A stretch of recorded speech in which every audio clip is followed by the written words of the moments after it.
Previously on Promises Fulfilled.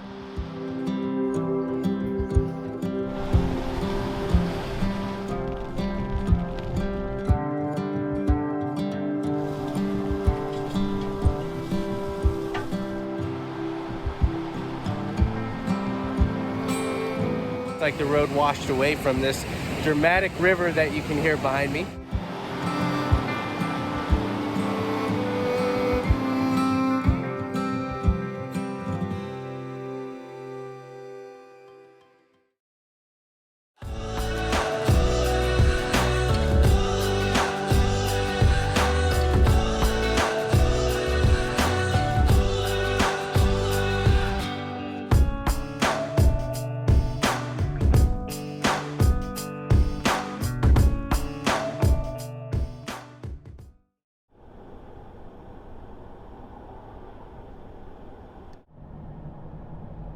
Welcome to day 8 of our adventures in Alaska.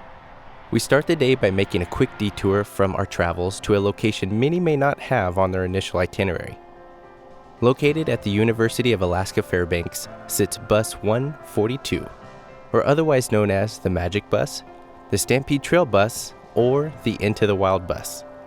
For those who don't know, Christopher McCandless, an American adventure seeker living a self-chosen nomadic lifestyle, had once used this abandoned bus as a makeshift shelter for a recorded 113 days, according to his written journal entries. Living off the land by minimal supplies carried in and what the surrounding landscape provided, Bus 142 was not only a founded refuge, but ultimately became Chris's place of passing. Using a Chinook helicopter, Bus 142 was removed from the Stampede Trail in June of 2020, not only for the safety of those taking on the dangerous hike to see it, but to allow the history of this story to be told in a manner all can learn and experience.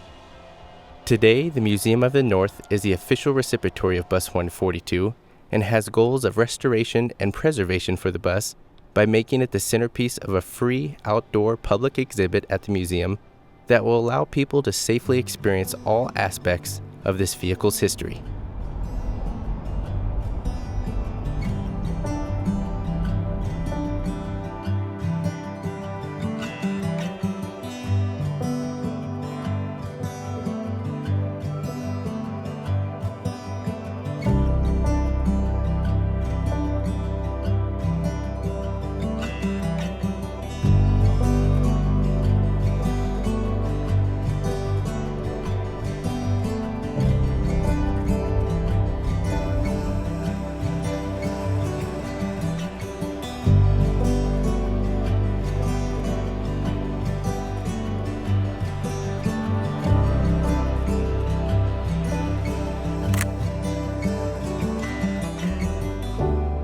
Right on, guys, we are officially on and starting the Dalton Highway going far north here in Alaska. It's amazing. It's kind of funny, all the pavement and the tarmac that was just instantly stopped as soon as you got close to the start of the Dalton Highway, which is primarily just gravel, very muddy type of road. So we're going to take it easy.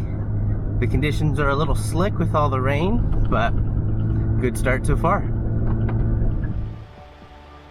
Known as one of the muddier roads in Alaska, the Dalton Highway begins 84 miles north of Fairbanks and ends 414 miles further north in Deadhorse at the Oil Industrial Camp at Prudhoe Bay. This highway provides a rare opportunity to traverse a remote, largely unpopulated part of Alaska to the very top of the continent.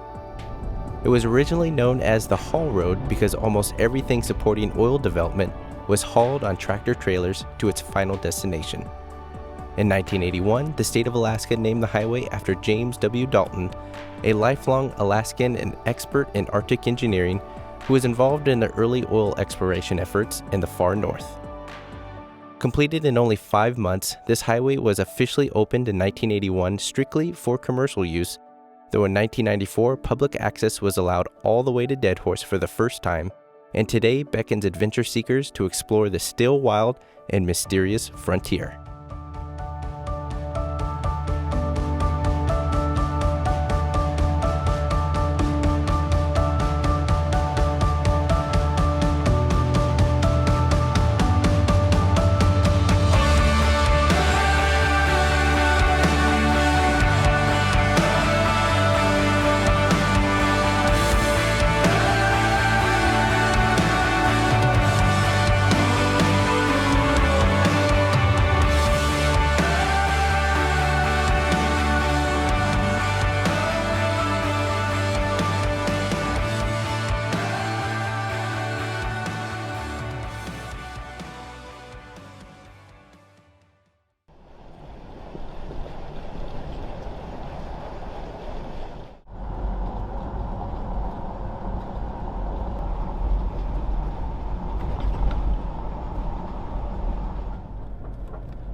Well, folks, after crossing the Yukon River and stopping at the Yukon River camp for a delicious burger, we found camp for this evening at the 5 Mile campground, which is basically this wide open little slab of gravel.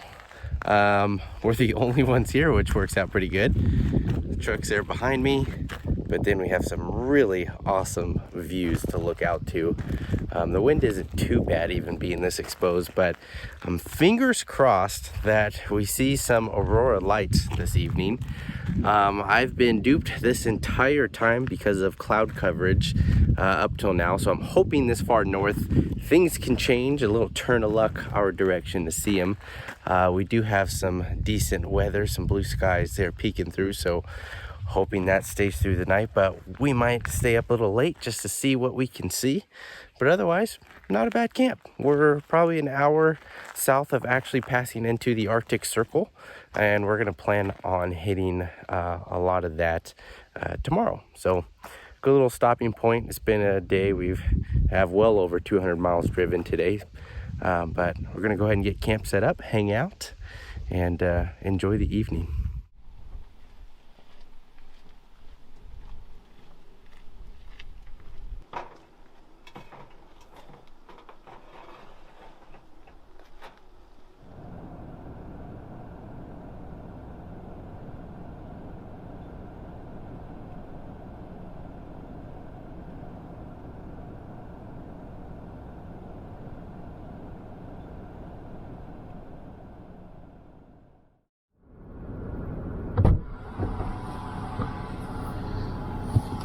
Whew.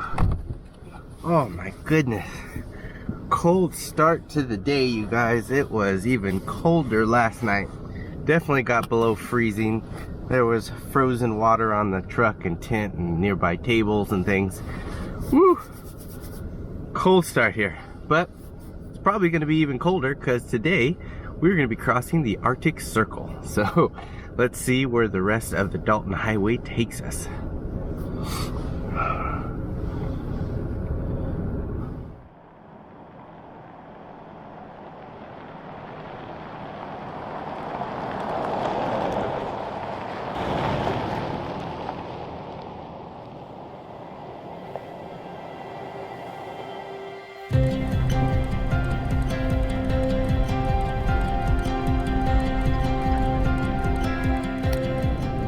Here it is, crossing the Arctic Circle. Woo! Oh my God, I can't believe we're finally doing this.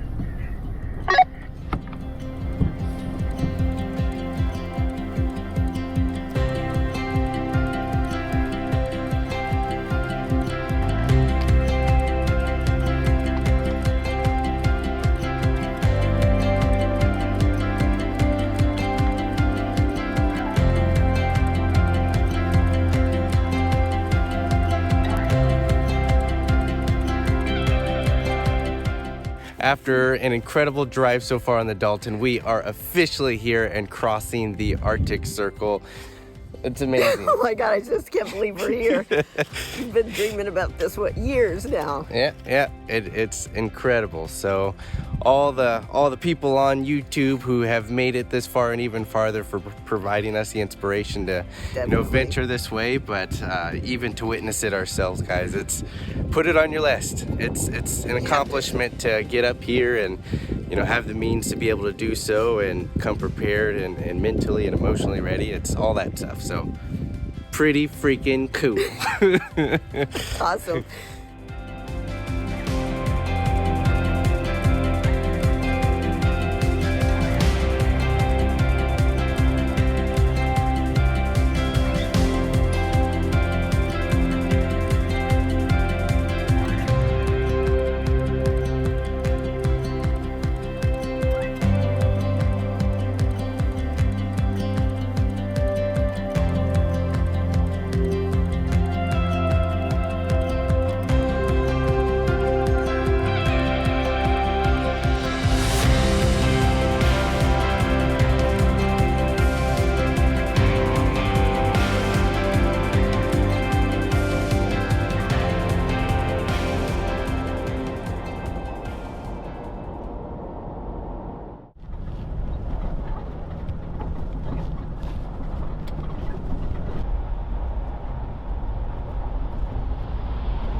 So we're working our way towards the Atigun Pass right now. We're, I would say maybe 20-30 minutes out from it. Going up a kind of a steep section here, and man, oh man, it is a sloppy, muddy, nasty mess. It is just kind of one, we're crawling here at about 20 miles an hour or so. The views are spectacular, but my goodness, is this section of the road just a total mud fest. So it'll be interesting when we finally do stop to see how much is collected inside the fender wells and along the sliders. Sorry, Craig, Chuck got a little money.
So this is going to be our turning point here, the summit of Atigun Pass. This is absolutely amazing. It's only early September and there's snow on all the mountaintops here, and the views are incredible in every direction. I know a lot of folks who travel up the Dalton Highway. The big highlight, what everybody gets to, is Prudhoe Bay and Dead Horse and dipping your toes in the Arctic Ocean. You know, that is amazing, and I will do that one day, but just not this trip. This was the highlight. This was our peak moment. Coming here for so many different reasons, this is a good point for us, and I'm more than okay with it. This is absolutely stunning up here.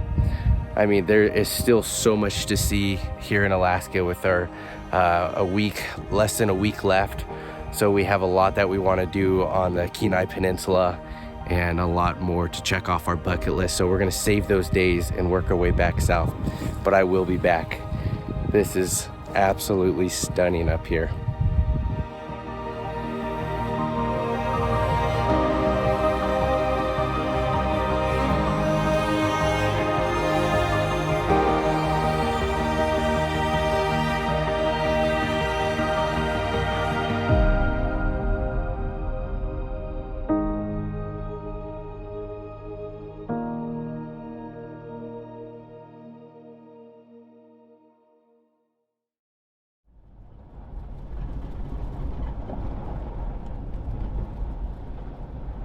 Seeing mountain peaks like that provides me a sense of comfort, almost like being at home. That same feeling is what my father had and always imagined what Alaska to be. I know a part of him will find new comforts in the far north within this peaceful, wintry landscape. So pushing on, we descended back down from Atigun Pass in search of camp for the evening. Luckily, I managed to pin a couple good potential sites from our drive passing through earlier.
before going to bed, one of my evening routines here that I do every night is offloading footage for the entire day on each of the devices that I recorded on. So cameras, drones, action cameras, cell phones, tablets, whatever I use to record any content on, I offload all of that. And what I do is I actually put it on my computer here first, and then I also back it up on an external drive just for redundancy and to make sure that nothing gets lost. But this way, everything stays nice and organized. I actually create a folder by each device and then put all those folders in a main one for each day. And then that way, when I get back home and import everything into my editing software, it's all good to go. It's already organized, and it just makes that process that much easier. But it does take the time commitment each night to just go ahead and do it, kind of like homework. Just get it done, get it out of the way, and then you set yourself up for success later. So this usually takes no more than about 20 or 30 minutes with reviewing some footage. And then if I have a little extra time, I'll edit some photos. But otherwise, this is just my nightly routine. I wanted to bring you guys along and just show you the process before heading to bed and doing it all over again tomorrow. So with that, we will see you guys in the AM.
With our portion of the Dalton Highway complete, we stopped in Fairbanks once more to rinse the initial layer off the rigs before continuing further south, totaling our travels of over 400 miles for the day.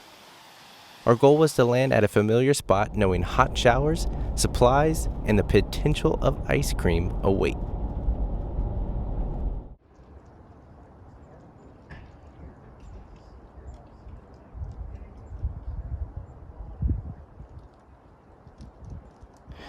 Well, folks, after a 10-hour day driving on the road and over 400 miles accomplished, basically coming from well into the Dalton Highway all the way down to Denali National Park at Riley Creek Campground once again, we found home for tonight. It was nice. We specifically wanted to come back here because they have the showers really close by to the campsite, so that was nice.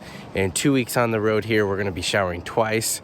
For those asking, in the meantime, I do have the little body wipes, like the shower pouches, so we're not completely nasty, but it is nice to be here to get a nice hot shower, hang out. We have cell service, all that good stuff. So we got the rigs all parked up. We're going to get camp deployed, get some dinner going.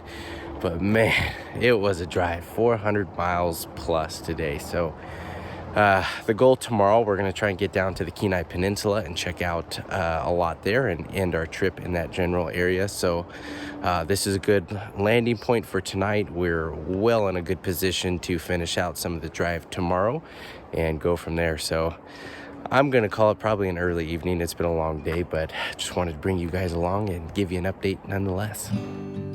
Well, here we go, 400 miles accomplished today. Woo. Cheers. Yeah.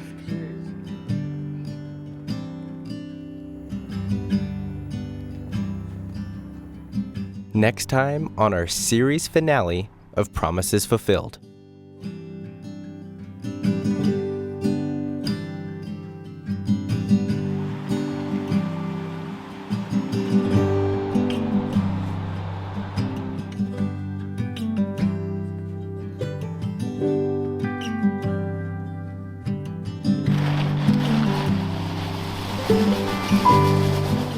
I know it doesn't look like much, but this is very soft sand, rock, seaweed.